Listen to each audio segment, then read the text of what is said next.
On today's episode of A Story and a Chat, we'll be exploring the topic of teachers as the forever essential workers. It's going to be a good one, so settle in and happy listening.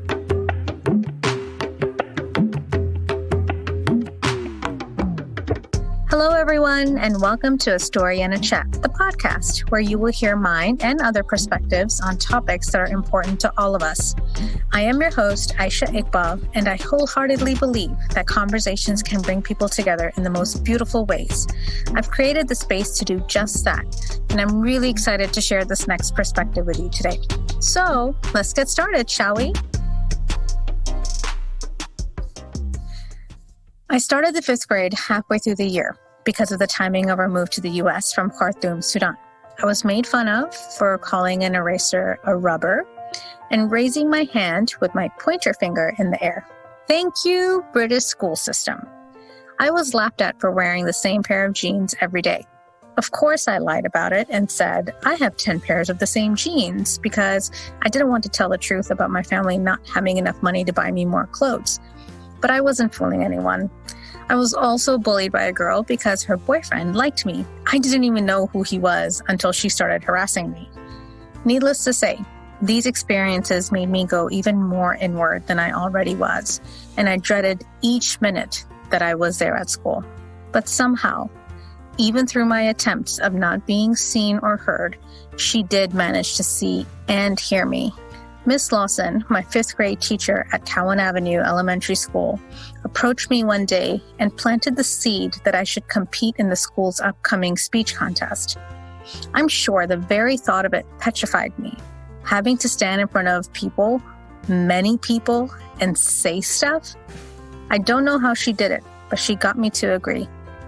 She partnered me up with another 5th grade teacher, who I'm kicking myself for because I can't remember her name, but her face is forever imprinted in my gray matter. It was with their help that I wrote, memorized, and belted out a speech in front of the whole school. I didn't use a mic, so I was literally yelling out how I have a dream to help the whole world become a better place. No one was more surprised than me when it was announced that I won the speech contest. Those two crafty believers also managed to push me to enter the running for school president. My best friend at the time co-signed the idea and egged me on. I completely dismissed this because I was using that time to prepare for the regional level of the speech contest, and I didn't want to invest anything into the presidential race. Plus, the most popular white girl in the 5th grade was running, and there was no way I wanted to compete with her. She actually had more than one pair of jeans, and they were way cuter than mine. But I reluctantly entered and half-heartedly created a poster and some flyers with the slogan, "Don't let your brain go for rent. Vote Aisha Iqbal for president." Now, before you judge, please remember that I didn't want to run in the first place, and I'd clearly used up all of my creativity for my Martin Luther King style "I have a dream" speech. So when I was told to take the announcement to every class, I was also the office messenger at that time. So when I had to take the announcement to every class that I'd won the school presidency, I did so in utter shock. I couldn't even reply a thank you back to the teachers who congratulated me as they handed back the message. For the longest time, I've kind of joked about how I peaked in the 5th grade because of my amazing successes there. But now when I look back, those two amazing women planted some powerful seeds in me. They so clearly saw my potential. Even now, when I think about them, I do so with tears of gratitude in my eyes. They helped a scared little brown girl who wore the same pair of jeans every day blossom in ways that even surprised my own family. Today, I'll be speaking with Danna Thomas about the challenges our teachers face today and why we should care. Danna is a former Baltimore City public school teacher turned founder of a global initiative to support the mental health and wellness of educators. Her organization, Happy Teacher Revolution, is on a mission to increase teacher happiness, retention, and professional sustainability by providing educators with the time and space to heal, deal, and be real about the social, emotional demands they face on the job. I reached out to Danna because I've been following her on Instagram since I started my personal branding journey a couple of years ago. Her work to promote self-care for teachers spoke to me on so many levels, and I knew that I needed to chat with her to get her perspective on teacher life. Is being a teacher a thankless job? It is absolutely a thankful job. I think I get the most thanks as a teacher from the kiddos. I think it's a thankless job when it comes to some grown-ups, but from the students, that's where so much of my joy and like realizing the impact comes from. But I also, this is from the perspective of a kindergarten teacher. So I was getting hugs all day long, even if they screamed at me and said I was a monster first thing in the morning. Like by the end of the day, I love you, Miss Thomas. Oh, and then if they saw me after school, even if it was right after the bell rang and I'm just like outside by my car instead of Miss Thomas, I'm like, you're so excited to see me. I feel like so grateful that you're excited and thankful to see me, but you were just acting like some sort of something a couple hours ago in that classroom. So how about we follow directions from us? So anyway, it feels like a thankless job. Honestly, when I first started teaching, I started in Southeast Asia. I taught English, conversational English in 2 orphanages and lived in Cambodia for a summer. And in Southeast Asia, the culture around education is so different than the US in terms of how teachers are seen and supported. And teachers are held in such high esteem. It's like it's higher than doctors and lawyers, basically. And so I come in as, I'm at the very end of my college career. I didn't necessarily think I would go into education, but this experience honestly transformed my life. I'm like, oh my gosh, I want to be a teacher. But here's why. In Cambodia, when teachers walk into the classroom, it's customary for all the students to stand up, start applauding, standing ovation, and then a student would bring me a glass of water. And then the day would start. And I'm like, this teaching gig is great. I'm going to try this in Baltimore. And it wasn't the same. So but honestly, in so many ways, it was better because it was such a blessing to be able to teach in Baltimore City Schools for 7 years and to work with so many incredible educators and families and folks in the community. And I learned so much about myself, but what I learned more of was the stress and demand placed on educators. Because really my inspiration for going into the classroom ultimately was the difference that my own teachers had on my life when I was a student. And when I was in high school and college, I suffered from crippling depression and anxiety and panic attacks. And I was really good at putting on the smiling face, like everything was okay. But deep down, like I was one of the people that wasn't okay. When you see those things that are like, check on your friends that seem like they're okay, because sometimes they are hurting too. I was one of those people. And the individuals who checked on me and who I consider my emotional first responders are my teachers. And so it was my teachers in high school and college who recognized those subtle changes in behavior as warning signs and encouraged me to get help and to seek treatment. And they, provided life-saving differentiation and accommodation for me academically when I was in crisis. And without them, I wouldn't be alive today. So they're the reason that I went into the classroom. And once I became a teacher, I was like, oh my gosh, they didn't prepare us for X, Y, and Z in terms of the emotional demands of the job. And also in terms of working with students who've experienced trauma firsthand. And trauma in a child's life can mean any number of things, whether it's losing a pet or losing a parent or moving neighborhoods, moving countries, experiencing a global pandemic or a natural disaster or witnessing an act of gun violence. Any or all of the above, right? So I very much felt like teachers didn't have the opportunity to connect with one another and to also support their own self-care, mental health, and wellness, because if they're not taking care of themselves, they're not going to be able to recognize those subtleties in their kiddos. So then my next question just seems so callous in the view of what you just shared with me, but we hear this proverb that those who can do and those who can't teach. What the hell is that? I know, right? It's so funny because it's like, just because everyone was a student thinks that they can be a teacher, and it's just like, just because you went to the doctor doesn't mean that you can be a doctor. You know what I mean? And it's just, teaching is the hardest thing in the whole world because it's the most rewarding, but it's so challenging because gosh, humans are unpredictable, especially humans who are learning how to be humans can be somewhat unpredictable.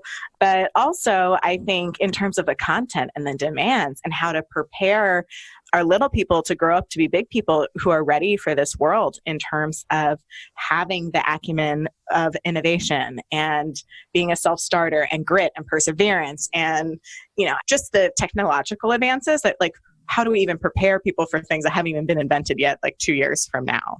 Right. But I think in terms of teaching, it needs to be an attractive profession because first of all, we're losing teachers at an alarming rate. And I think that what's happening is our teachers, unfortunately, are on the cover of Time magazine for selling their blood plasma because they're not earning a living wage. And so our teachers are not esteemed nearly to the value that they deserve to be. And I also think that now, given the circumstances, so many of us are starting to experience a little glimmer or glimpse into the demands of being an educator. I think in terms of Happy Teacher Revolution, the language that we use, we say teacher is anyone who is in a relationship-intensive profession or caregiver relationship intensive capacity with that of a child. So we work with people and train individuals to lead Happy Teacher Revolution meetings who are bus drivers and nurses and school secretaries and veteran teachers and soon to be teachers, because I think what really it's all about is this idea of taking care of ourselves, taking care of one another, and seeing supporting one another with a level of respect, I think, because really like what that quote reminds me of is just, teaching it's the oldest and most esteemed profession there is, right? Like there's influencers on YouTube and Instagram, but the OG influencers are teachers, they're number one. So you mentioned that your first teaching experience was when you were in Southeast Asia, and you quickly recognized the different value that is put on a teacher, a knowledge share there, right? I think of kind of sensei, that term, and it's a very revered term. Mm-hmm. So what do you think is the difference? Why do we value our teachers the way we do here in the US versus the rest of the world, or even in like Eastern Asia? I think there's a lot of politics behind the profession. I think specifically, like when we talk about the US, and even teaching right now is a predominantly female profession of white women. So 70% of teachers are white women. And I think, even in terms of training to be a kindergarten teacher, 50 years ago or less, part of the required classwork was to be able to play the piano for sing-alongs and things like that. And so it's just really interesting to think about too.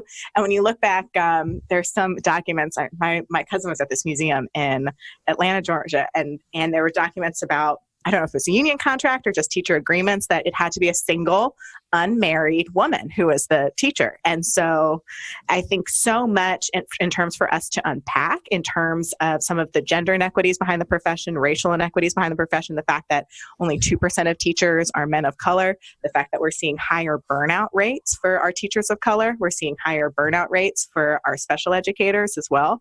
So I think there's a number of systemic injustices that play into that. And, I also think that the demands of the job are shifting so much, and the teacher preparation has not kept up with those demands. And what I specifically mean by that is when we look back to what back to school time looked like for teachers 20 years ago, right? So teachers come to school and they convene in the building before the kiddos show up, and they might have a week to set up their classrooms and talk about, the curriculum and plan for the year and things like that. Nowadays, when it's back to school time, well, who knows what it'll be going forward.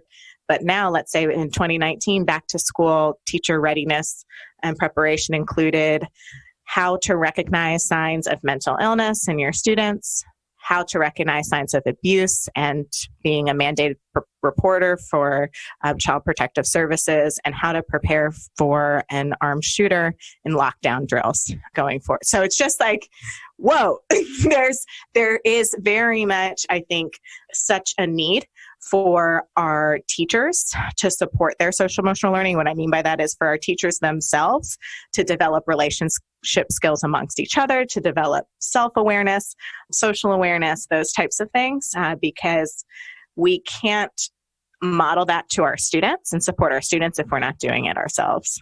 So there are many stories. I know for me personally, there are stories where teachers have played an uplifting role in my life, but equal amounts of stories where people have also rooted their trauma back to an early teacher experience. Ooh, yeah. Right? Where yes, big time. People will say that, oh, I remember my teacher saying, I will amount to nothing. We hear a lot of that.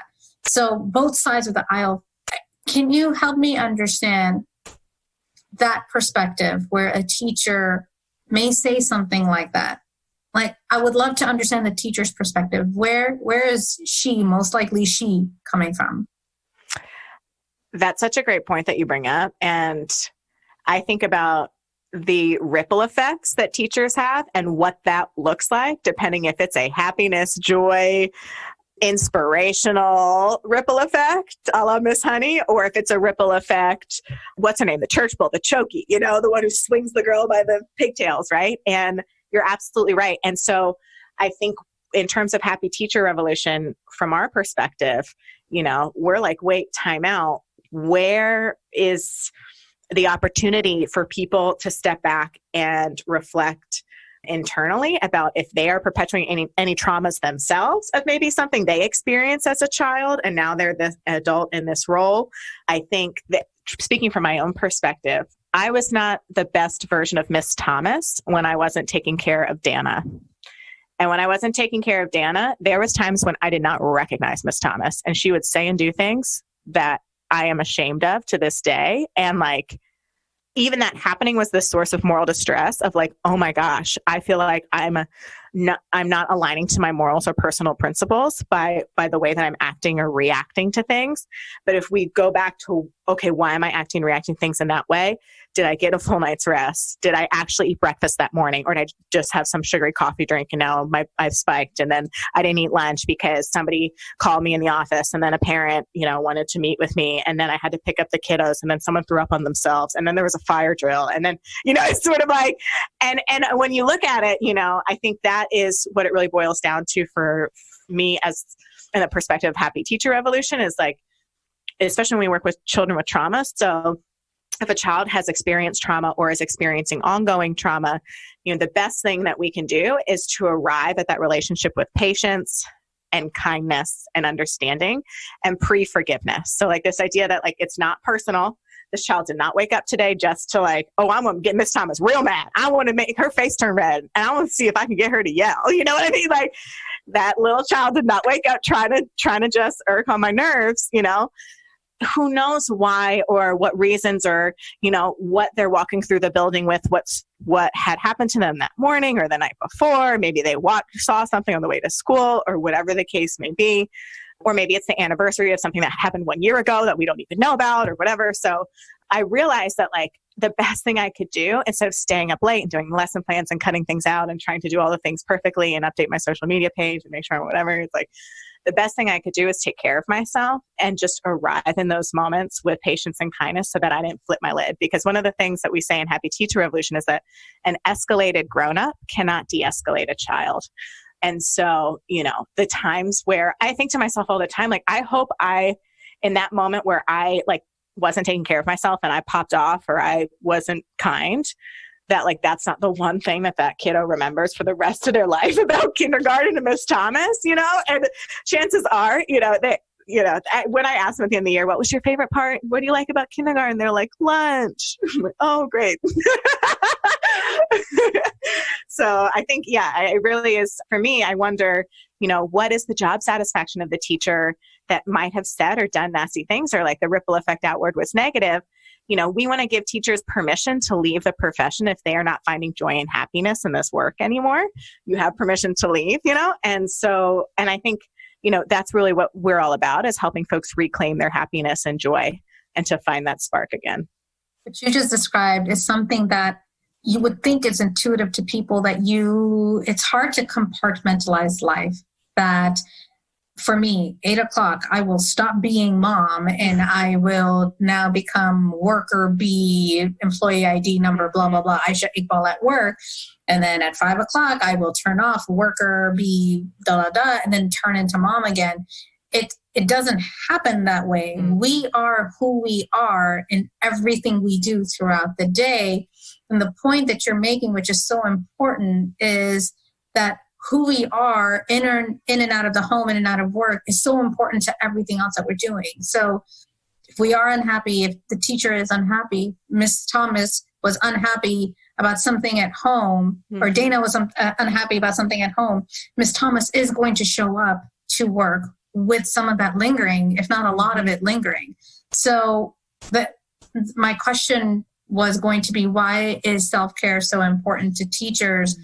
And you've already answered that. It's because the consequences of them not taking care of themselves are much greater than many other roles out there in the world, because their ripple effect is so much greater. It's equivalent to a parent's ripple effect, right? Essentially, me as a mom, I'm handing my kid over to you to be a surrogate mom, like for the rest of the day until I pick them up. So the ripple effects are huge for what you do and your fellow teachers do, because you are unknowingly impacting so many lives in ways that you may not even know. And for who knows how long. Right? Who knows if it's going to end up in a rap song later about my teacher, and there's some of my favorite of my hip hop playlist, you know what I mean? Because I'm like, yes, like take that, you know what I mean? Because I think I want to celebrate and uplift the teachers who are making a difference, but not necessarily in a way that is like unrealistic or unattainable from like a self-care sustainability standpoint. But yeah, you're absolutely right. And it's funny because I posted on Mother's Day a meme about, happy Mother's Day to all the teachers who are accidentally called mom. And I've been accidentally called mom all the time, and I would laugh, and that kid, I would just be like embarrassed and be like, oh man, did I just do that? And I'd be, oh man, I'm not your mom.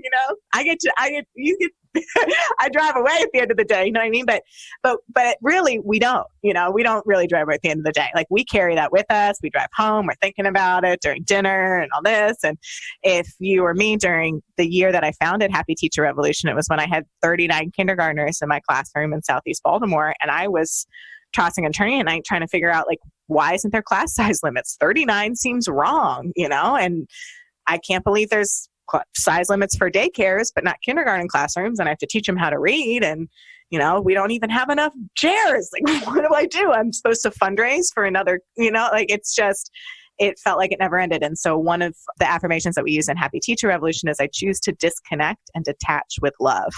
So this idea of, setting that boundary of disconnecting and detaching from a place of love, to not carry it home or to not take it with you or feel like you have to hold it and carry it, to separate it from a place of love. Like, I love you so much that I need to disconnect and detach so I can be my fullest self tomorrow. And so it is really challenging, and it's easy for me I'm saying all this stuff as if I've mastered it. Oh my goodness. No, it's really challenging, especially given the present circumstances, that teachers have found that it has this total upending of their lives and this ability, they haven't been able to unsegment their lives, right? So now there isn't the commute from school to work or school to home anymore. It's just everything. There's no dining room table. The dining room table is the classroom. That's what one teacher told me recently, is my dining room table is my classroom. And so, now I think it's even more challenging and even more of an importance of why teachers need something like Happy Teacher Revolution to help support their self-care and wellness. We started talking about this earlier, but I want to revisit this because it was such a huge impact, not just on the country, but it's just like the gun violence and the mass shootings. How has that impacted teachers? And what is it that it's just like, it just makes no sense to me how overnight we think it's so easy.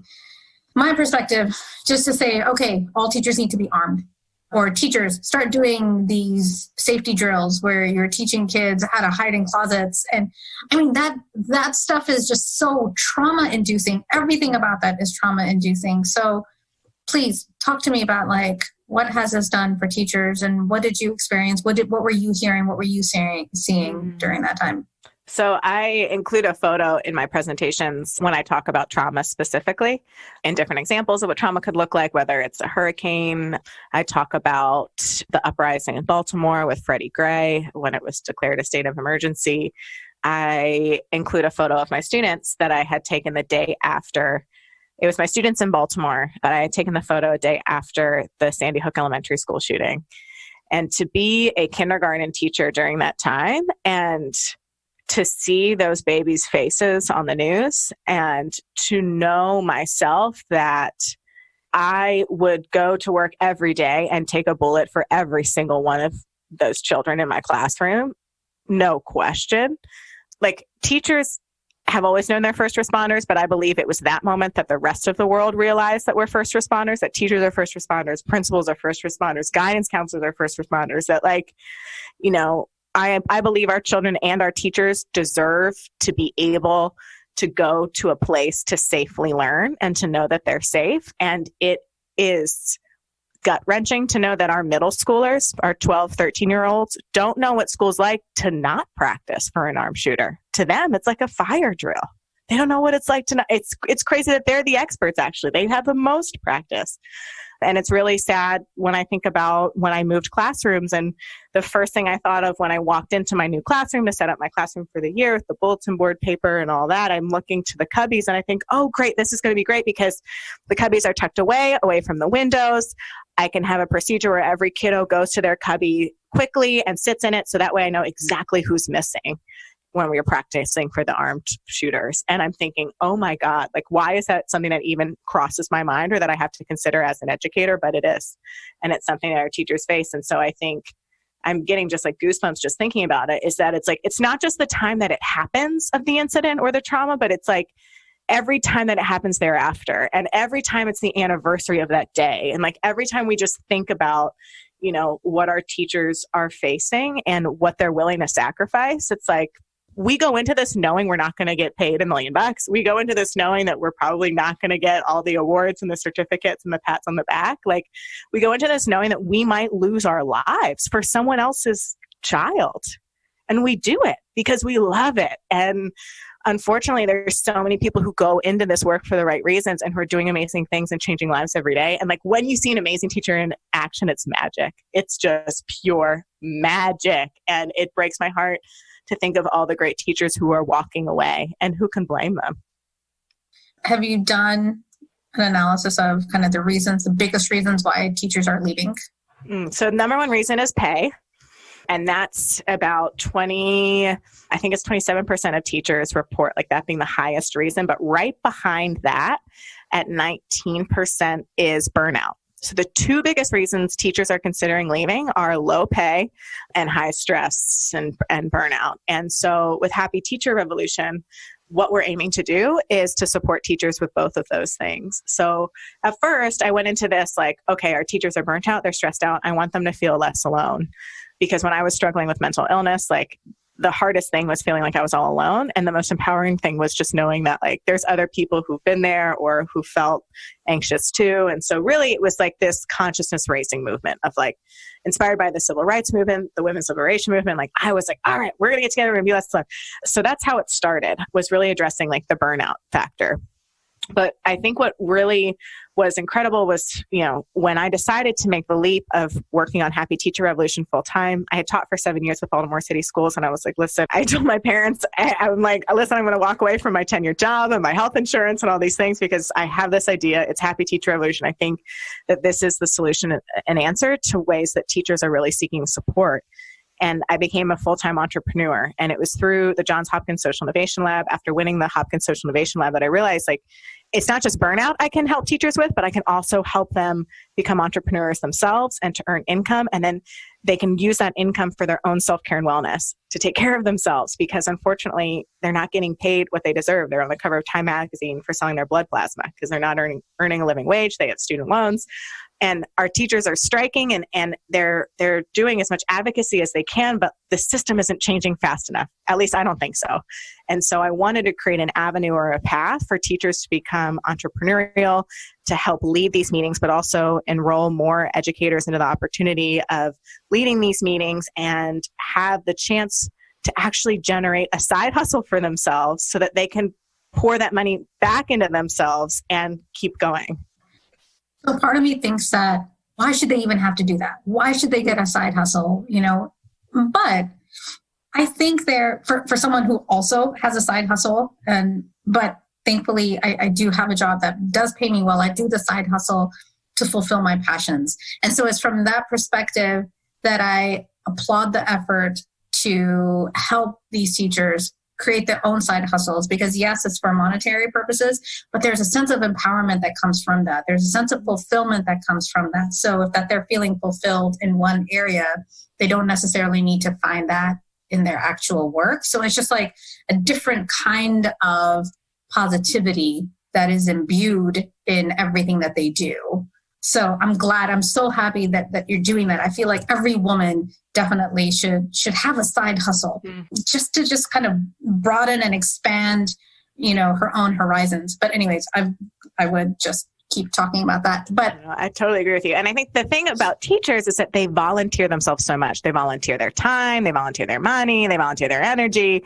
And I believe that part of the systemic injustices that have happened in terms of education equity in our country specifically, like we've taken advantage of teachers and their willingness to say yes to everything and to do it all and to be the default. And so, I'm advocating for teachers to actually be compensated for the work that they're doing.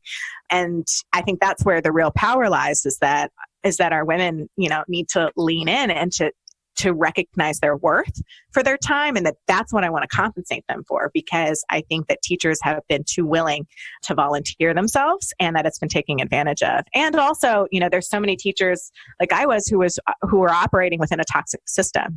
Happy Teacher Revolution does work with large school districts and teacher prep programs and folks who are more visionary in terms of investing in teacher professional development to become pilot sites for us. But we're also working with teachers who are trying to operate within a toxic and broken system, who might not have the support of their principal, or who might not have friends at work and who are getting bullied at work and delete their social media account. You know what I mean? So like, we're trying to support folks from both ends in terms of the systemic change of like, how do we get Happy Teacher Revolution in terms of support for every new teacher, whoever comes into this school district, but also like, how do we help teachers right now for Monday morning who are operating within a toxic or broken system, and compensate them both for the work they're doing.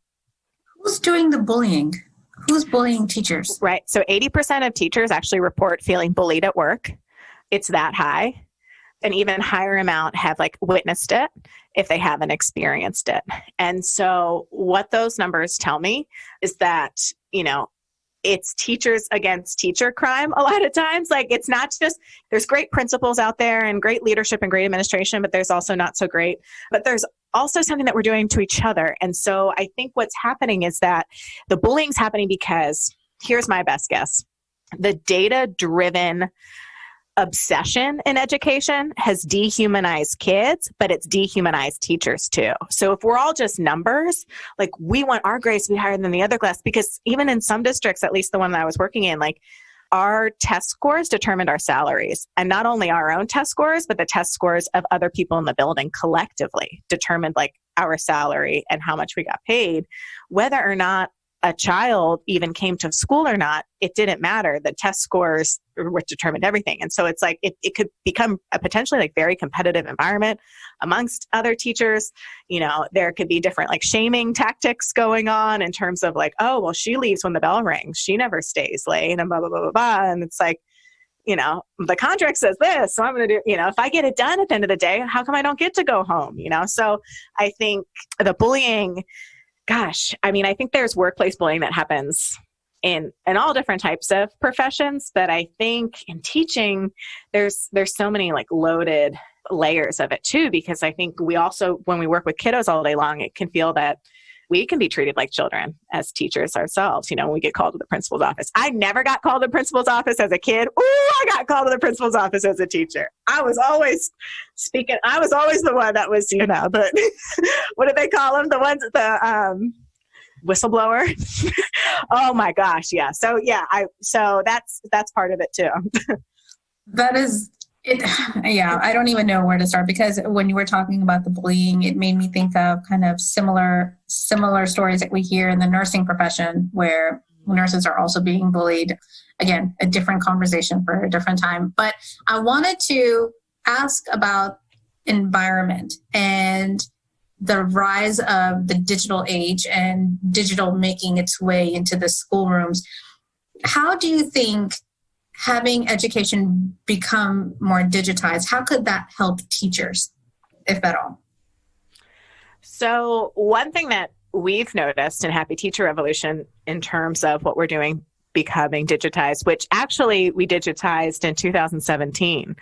So this was something that we rolled out in terms of our online training and online support in 2017, because the number one benefit for me is access. So people can access these opportunities to help support their self-care, their wellness without the other like limitations. And so, when I started Happy Teacher Revolution, it was very much like, okay, we're going to meet up, we're going to sit in the circle, this is how it goes, this is what we'll do.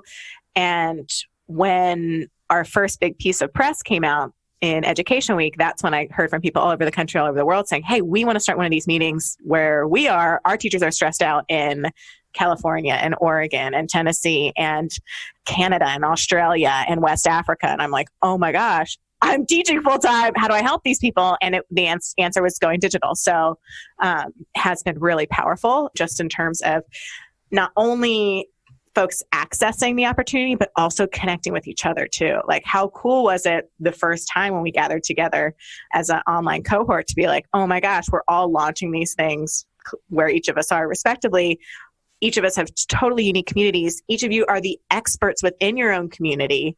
So how can you use this framework and adapt it and differentiate it to best support the folks where you are? And so that's the other thing too, is like equipping individuals to be the leaders and to initiate themselves, rather than me coming in pretending like I'm the expert of why their teachers are stressed out and plopping it there and hoping it sticks, but really like equipping folks with the opportunity to roll this out without me having to go and fly out and they have to buy all this stuff and whatever, So for me, it has been all about access.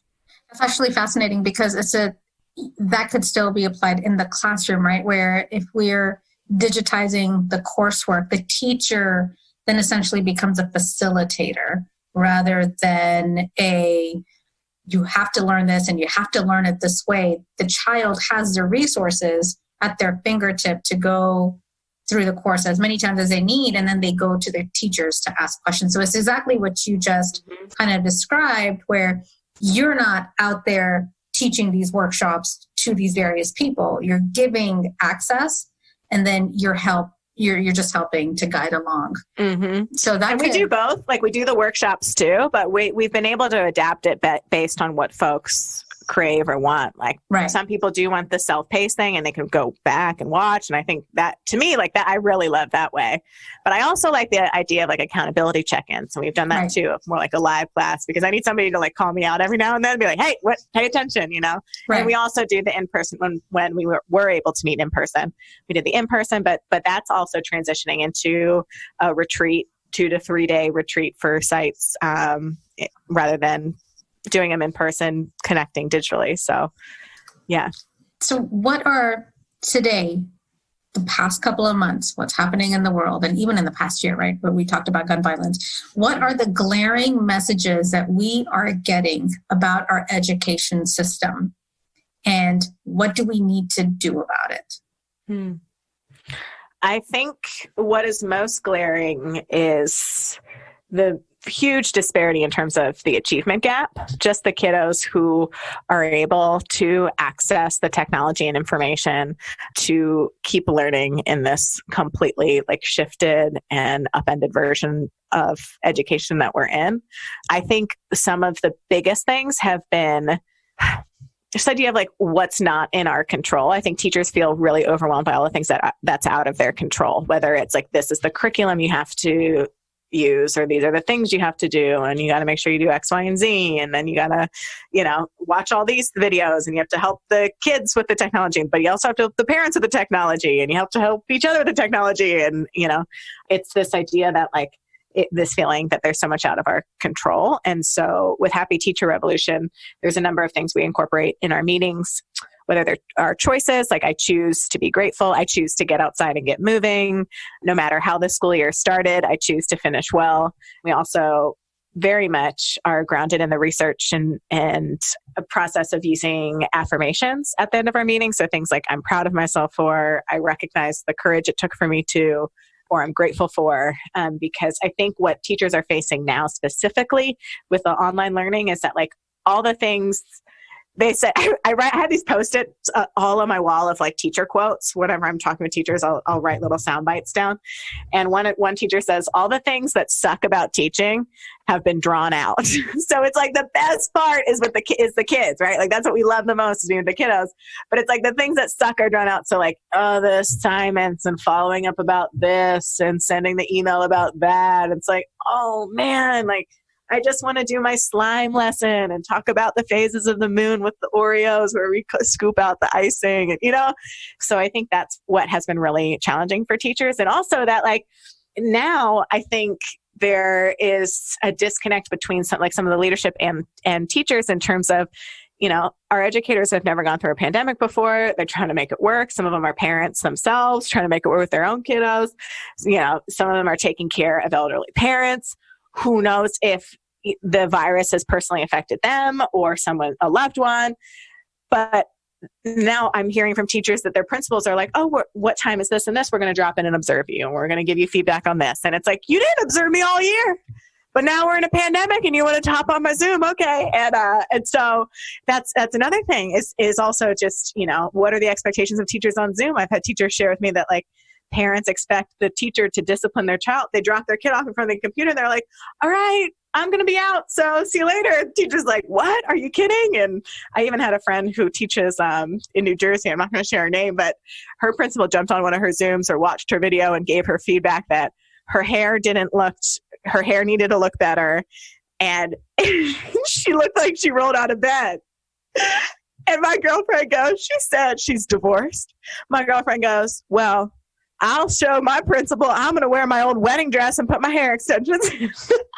I said, you should. So the expectations is ridiculous. You know, that's the kind of stuff I'm hearing. I don't even know where to go. I know. It's like, that's like, where do I even? What the hell? I know. Okay. So I'm glad that you kind of helped me segue into this next question.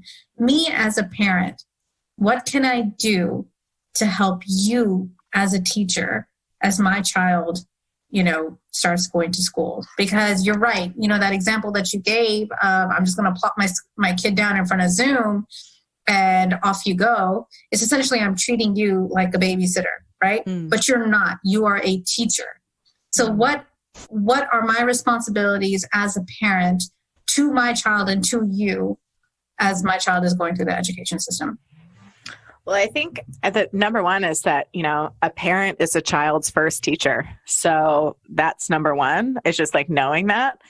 And number two is that like we're all on the same team. So like teacher and parent wants kiddo to do well. Like we're all on the same team. And I think that concept was very different like 20 years ago, or at least like the way I was raised. It always seemed to me as the kiddo that like my teacher and my parent were on the same team, even if they weren't. Like my perception as a child was that they were. So I think that's really important, is the messaging between parent and teacher is that like we're on the same page. These are the assignments, these are the expectations. So this is what Miss or Mr. So-and-so expects. And this, and also I think for parent and teacher, for this to be like mutual, right? For like both of us to know that healing doesn't happen in isolation.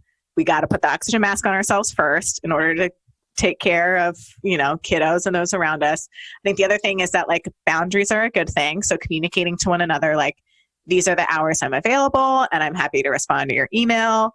I'm not available after 8 p.m. on weekdays. I'm not going to be at my computer on weekends. This is a practice, you know, and even explaining why, like I'm not on my work email on the weekends because I believe that this will help me be, you know, more in tune and a better educator come Monday morning. So I'm happy to reply then, you know, so it's just sort of like setting like those, I guess, like the boundaries and expectations going forward. I think, you know, the other piece of advice too would be just to hold one another with grace and kindness. Like there's two big things, like pre-forgiveness and assume the best, I think are really important. And just knowing that like no one has practiced in this before. We don't know how to do this. And we're all figuring this out together. And having those opportunities, I think too, like if there's any way to build in a routine when you do check in, like having a practice when you first have a parent-teacher call or conference or email, or just saying, offering up a positive thing or a piece of gratitude, or, answering a question around, what's one thing that you're grateful for, or something, I think embedding opportunities for the social emotional learning, again, those pieces of like self-awareness, social awareness, relationship skills, because behind a screen, we can only do so much. And so when we are with that kiddo in person, whether it's come fall or who knows, next year when teachers have that opportunity, we're really just hoping that our parents right now with kiddos are fostering those social emotional learning skills. So that's really where we're at, like in terms of supporting like the emotional piece of things. Right. That advice is applicable even post or pre-pandemic, right? The social emotional learning there, because again, I hear stories. They're obviously great stories, but then the dark side of the stories is that parents come blaming the teachers, like if the kid isn't doing well or something like that. So, and the kid picks that up too. Mm-hmm. So you come in, I grew up with, you don't question authority. So anytime the teacher said anything, my mom and dad were very much in line with that. Now there needs to be some balance there. It's okay to ask questions, but there's a way to do that in a way that you're respecting all parties. And that learning should come from an adult, or that teaching should come from an adult first. So thank you so much. And good luck with everything that you're doing. Thank you so much. Thanks for having me. I hope you enjoyed today's episode of A Story in a Chat with me, your host, Aisha Iqbal. Before signing off, I want to take a moment to reflect on this conversation and bring it back to my everyday. For as long as I can remember, I wanted to be a teacher because I love children and I wanted nothing more than to help them become the best they could be. I wanted to have a meaningful part in creating a better humanity by positively impacting humans as early as I could. Life has other plans for me, and although I'm not a school teacher, I carry the utmost respect for those that are and believe that they are the creators of a better future for us all. I want my daughter to have the uplifting experiences I've had with teachers in my lifetime, but I understand that as a parent, I have a huge role to play in those experiences as well. I wholeheartedly agree with Danna that this is a team effort between the teacher and parent when it comes to providing the best educational experience for the child. I definitely want to play my part. So to my daughter, I promise I will maintain a loving environment for her, a place where she can always feel safe. I will show her how to be curious so she can develop an appreciation for learning. I will not be perfect. It won't be hard to do. But I want her to know that it's okay to make mistakes. She will see me reading a lot because the best adventures to be had are the ones in your own mind. I will prioritize rest for her so she knows how to do it for herself when she's older.